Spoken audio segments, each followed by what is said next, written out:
Hola a todos, bienvenidos a la literatura de tercero de la ESO, que os va a encantar. O no, pero bueno, por lo menos lo vamos a intentar. El primer tema de literatura es, como no puede ser de otra manera, la literatura en la Edad Media. Y vamos a empezar hablando un poco de qué nos vamos a encontrar en este tema. Primero hablaremos un poco del contexto histórico, es decir, de dónde encuadramos temporalmente esto que os voy a contar. Hablaremos de poesía, poesía épica, el mester de credecía y la prosa medieval. Yo ya entiendo que esto no suena de nada, pero bueno, para eso estamos aquí. ¿Dónde encuadramos esto? ¿Entre qué fechas podemos hablar de literatura medieval y literatura que no es medieval? Veréis, aunque históricamente la Edad Media comprende, como bien sabéis desde el año pasado, desde la caída del Imperio Romano hasta el descubrimiento de América por parte de Europa o la caída de Constantinopla, más o menos el siglo XV, nos encontramos con que literariamente, es decir, los escritos que tenemos no son desde el siglo V, sino que tenemos que adelantarnos un poco hasta el siglo XI, que es donde empieza el uso de las lenguas romances, hasta el siglo XIV más o menos.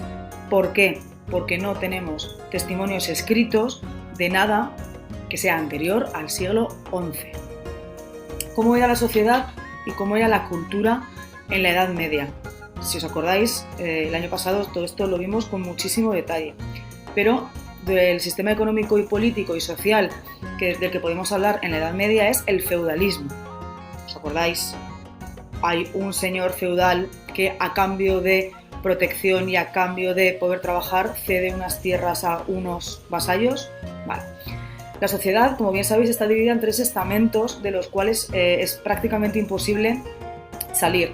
Tenemos a los nobles, tenemos a los clérigos, es decir, las personas que trabajan para la iglesia, y luego tenemos al tercer estado o al pueblo llano, como lo queráis llamar, que son todas aquellas personas que viven de su trabajo directamente, que son aquellas personas que pagan impuestos.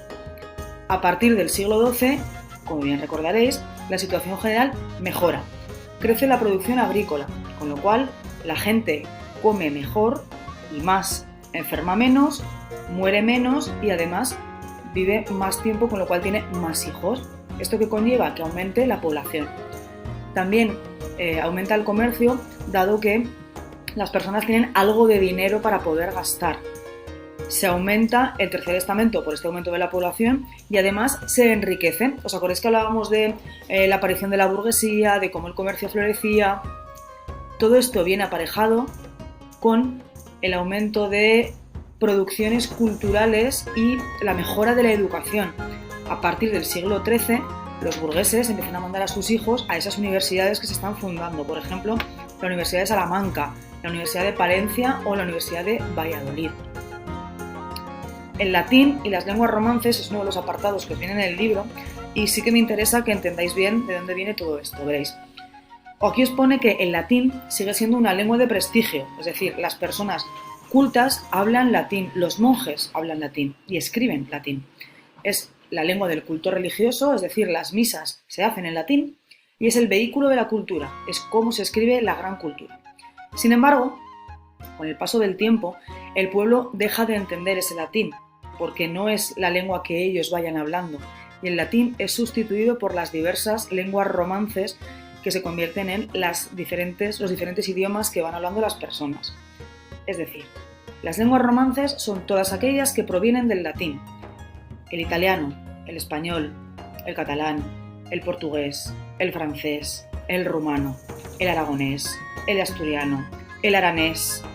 Todas aquellas lenguas que tienen un sonido parecido o que son similares en algunas estructuras porque provienen todas del latín. Pero si todas provienen del latín, ¿por qué no son todas iguales? Os preguntaréis. Pues bien, porque las lenguas romances son la mezcla del latín que impusieron los romanos y todas aquellas lenguas que hablaban las personas que habitaban esas tierras antes de que llegaran los romanos. Es decir, el portugués es la mezcla de las lenguas prerromanas de las personas que habitaban lo que es Portugal, más la suma del latín. El español o el castellano es la suma de las lenguas que hablaban esas personas que habitaban lo que ahora es Castilla, más el latín, y así con todas las lenguas. Son similares, son parecidas, pero por eso no son la misma.